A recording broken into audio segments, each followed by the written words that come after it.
শান্তিনিকেতন মানেই আমাদের কাছে লাল মাটির রাস্তা, বাউল গান আর সোনাঝুরি হাট।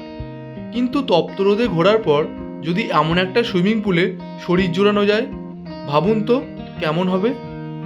অনেকেই বলে শান্তিনিকেতন এখন খুব কমার্শিয়াল হয়ে গেছে, কিন্তু আজ আমি দেখাবো কিভাবে ভিড় এড়িয়ে লাল মাটির আসল শান্তি খুঁজে পাওয়া যায়। তার সাথে থাকছে হোটেল আয়েশের বাজেট, রুম আর এখানকার সেরা আকর্ষণ সুইমিং পুলের এক্সপিরিয়েন্স। চলুন তবে শুরু করা যাক আজকের শান্তিনিকেতন ভ্রমণ।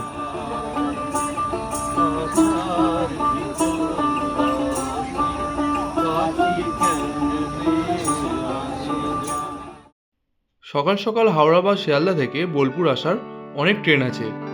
যে কোনো একটি ট্রেন ধরে চলে আসুন বোলপুর। সময় লাগবে 2 থেকে 2.5 ঘন্টা মতন।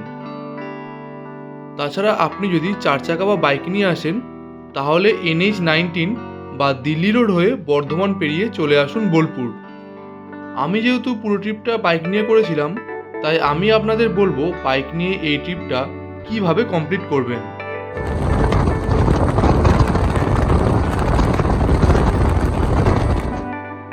বোলপুর ঢোকার আগে হঠাৎ করে বৃষ্টি শুরু হয়ে গেল।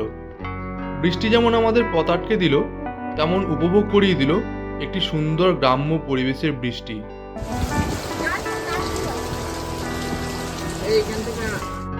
আমরা দাঁড়িয়েছিলাম খোয়াই হোটেলে।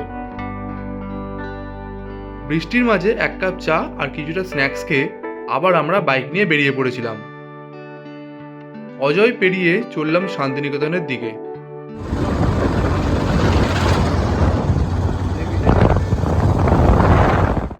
মোটামুটি আমরা 11টা নাগাদ পৌঁছে গেলাম আমাদের রিসর্টে, হোটেল আয়েশ। সামনেই চোখে পড়ল একটি সুন্দর সুইমিং পুল। এছাড়াও রিসর্টটা বেশ বড় ছিল। এটা হলো রিসর্টের মেন গেট।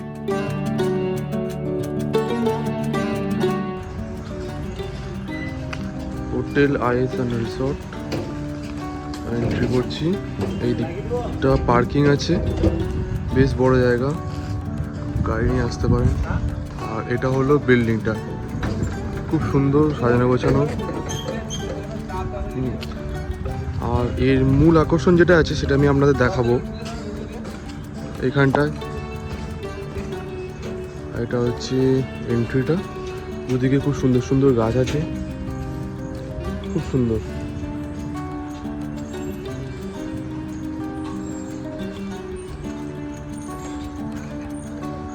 এখান থেকে একবার জাস্ট দেখা, এটাকে এদিকে বিল্ডিংটা, আর এখান থেকে মেন এন্ট্রান্স। এখানটা পুরো ফাঁকা, বেশ বড় একটা গার্ডেন। এদিকটা পার্কিং, আর আপনারা যারা বাইক নিয়ে আসবেন তারা এই সামনেটাতেও পার্ক করতে পারেন।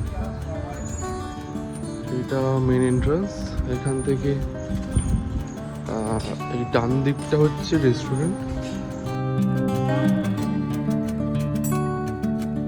তাছাড়া রয়েছে একটি ছোট চিলড্রেন পার্ক, একটি প্লেগ্রাউন্ড আর একটি দোলনা। নানা রকমের ফুল আর প্রজাপতির আনাগোনা, যা সত্যিই অপূর্ব। মেন এন্ট্রান্সের বাম দিকেই রয়েছে সুইমিং পুল, যার টাইমিং রয়েছে সকাল 11টা থেকে রাত 7টা পর্যন্ত।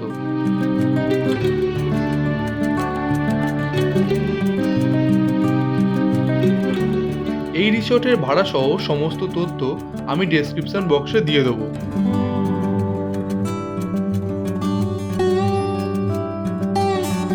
গেট সরিয়ে ভেতরে ঢুকতেই চোখে পড়বে একটি সুন্দর ঝাড়বাতি। তবে এতে আধুনিকতার ছোঁয়া না থাকলেও রয়েছে শিল্পীর হাতের ছোঁয়া।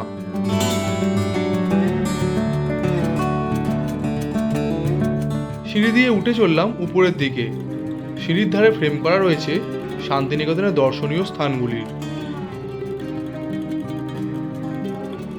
ঝাঁ চকচকে লাক্সারিয়াস এই রিসর্টের প্রতি কোনায় কোনায় আপনি পাবেন শিল্পীর নিপুণ হাতের শিল্পকর্মের ছাপ।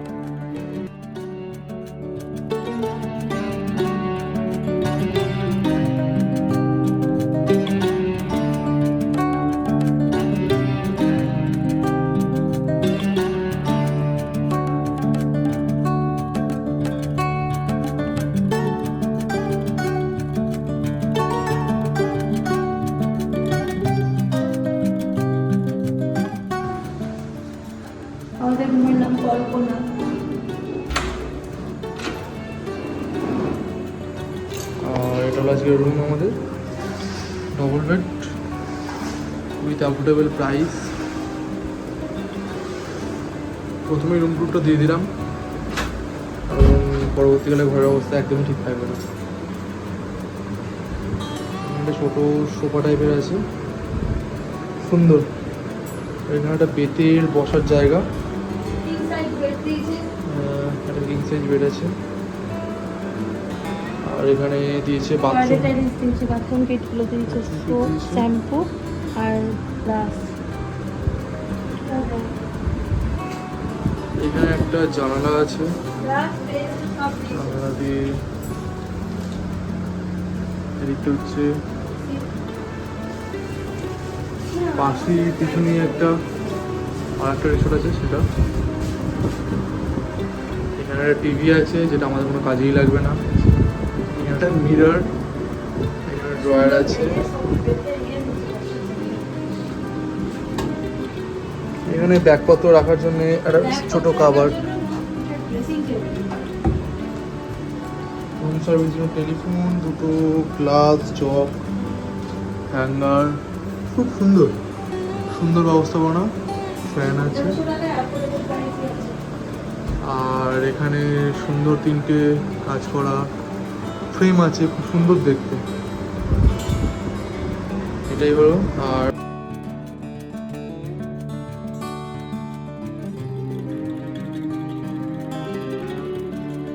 বাথরুমে রয়েছে western toilet, mirror, geyser, shower ও একটি বেসিন। মোটামুটি সব কিছুই রয়েছে এখানে।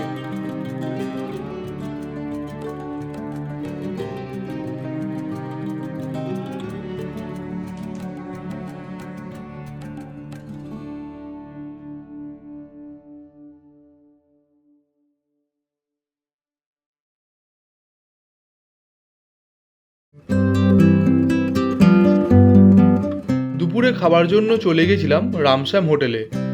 সোনাঝুরির হাটের পাশে এই হোটেলের লাঞ্চ অবশ্যই ট্রাই করে দেখবেন।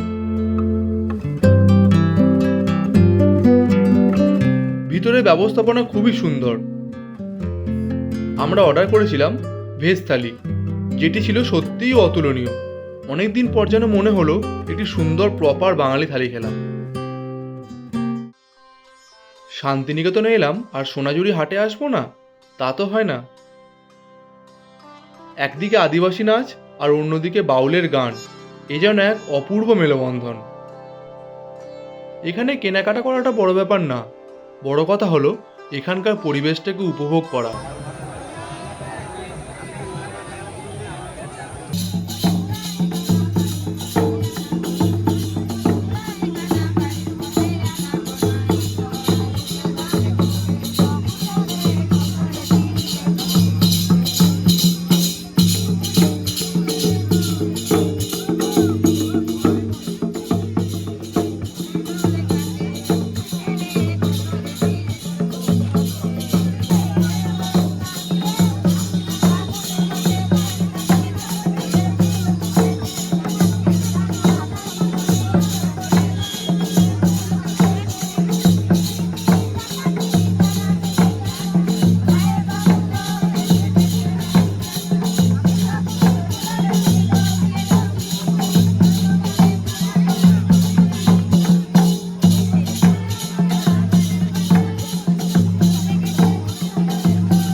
সারাদিনের ঘোরাঘুরি আর ক্লান্তির পর দিন শেষে আমাদের আস্তানা হোটেল আয়েশ। রাতের বেলায় এই হোটেলটা এক অপূর্ব শান্তরূপ ধারণ করে। চারপাশটা এতটাই নিস্তব্ধ যে ঝিঝি পোকার ডাক ও স্পষ্ট শোনা যায়।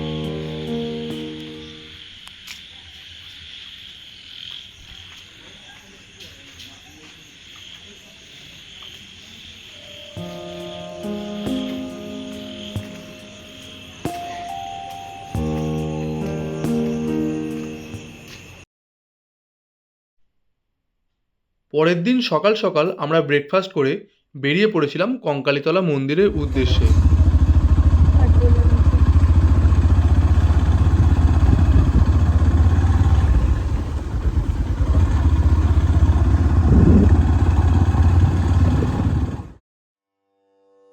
কঙ্কালীতলা 51তম সতীপীঠের শেষ সতীপীঠ হলো এই মন্দির। এখানে দেবীর কঙ্কাল পড়েছিল। মন্দির ঢোকার মেন গেটের বাইরে রয়েছে পুজো সামগ্রীর দোকান। আমরা সেখান থেকে ডালা কিনে নিয়ে চললাম পুজো দেবার জন্য।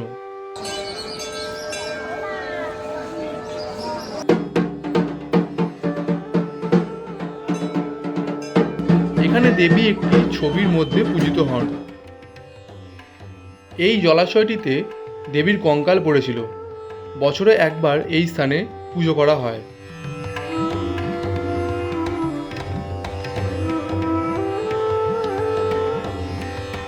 মন্দির চত্বরটি বেশ বড়। এখানে খাবারের দোকান থেকে শুরু করে কেনাকাটার দোকান সবই পেয়ে যাবেন আপনি এখানে। এই মন্দিরটি হলো বাবা ক্লান্তেশ্বরের মন্দির। কথিত আছে দেবীর দেহ নিয়ে তাণ্ডব নৃত্যের পর দেবীর দেহের শেষ অস্থিটুকু যখন এখানে পড়ে যায় তখন মহাদেব ক্লান্ত হয়ে এই স্থানে বিশ্রাম নেন। সেই থেকেই এই মহাদেবের নাম হয় ক্লান্তীশ্বর মহাদেব।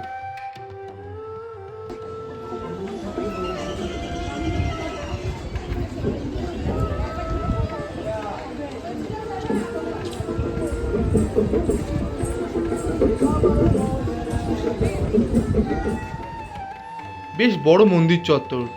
মন্দিরের উঠতেই চোখে পড়ে নন্দী মহারাজের।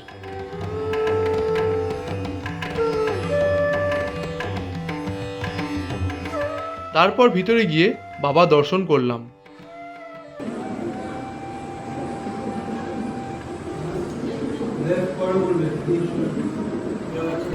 আমরা কঙ্কালীতলা মন্দির থেকে বেরিয়ে পড়লাম।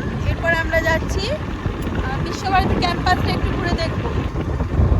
কঙ্কালীতলা মন্দিরের আগে রয়েছে বাবা ক্লান্তীশ্বরের মন্দির, মানে মহাদেবের মন্দির। তো সেখানে বাবা ক্লান্ত হয়ে বসেছিলেন। মায়ের এটা তো 51তম সতীপীঠের লাস্ট সতীপীঠ কঙ্কালীতলা। যাই হোক, খুব সুন্দরভাবে আমরা সবাই পুজো দিলাম, দুজনেতে ভালোভাবে পুজো দিলাম। আজকে খালিই ছিল, খুব একটা ভিড় ছিল না। চলে এলাম পরবর্তী গন্তব্য কোপাই নদী।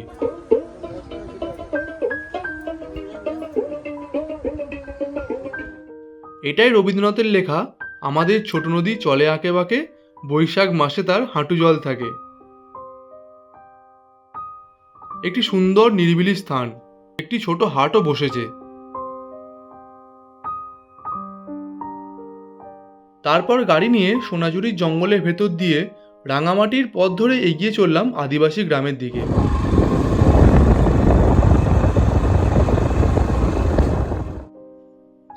জঙ্গলের ভিতরে এই গ্রাম আজও আপনাকে 50 বছর আগে নিয়ে যাবে।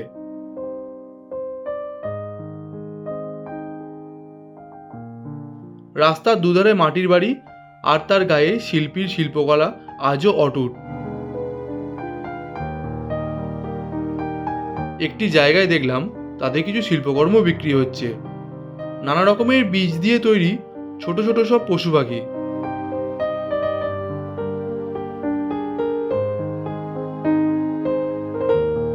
আদিবাসী গ্রাম ঘুরে আমরা চলে এলাম বিশ্বভারতী ক্যাম্পাসে। এগিয়ে চললাম ভিতরের দিকে।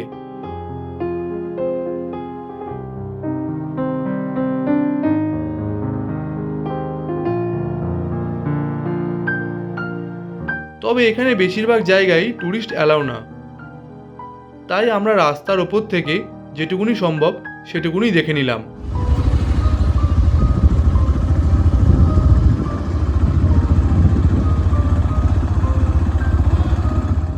দেখে নিলাম বটতলা। এই গাছটির তলায় নাকি পাঠশালা বসতো। তারপর দেখলাম ছেলেবেলায় পড়া তাল গাছ এক পায়ে দাঁড়িয়ে সব গাছ ছাড়িয়ে, এটাই সেই তাল গাছ। তারপর ঘুরে দেখে নিলাম ছাতিমতলা। দেখলাম নাট্যঘর।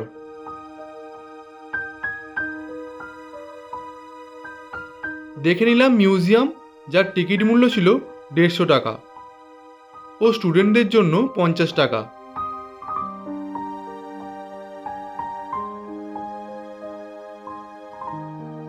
তারপর দেখে নিলাম উপাসনা গৃহ।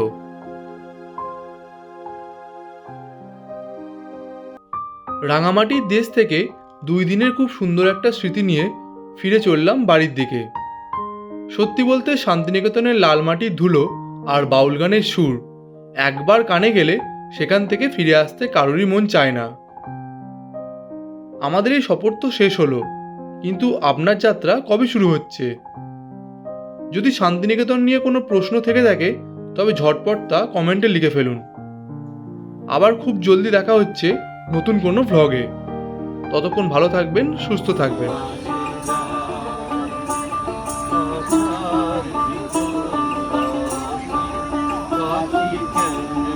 Thank you.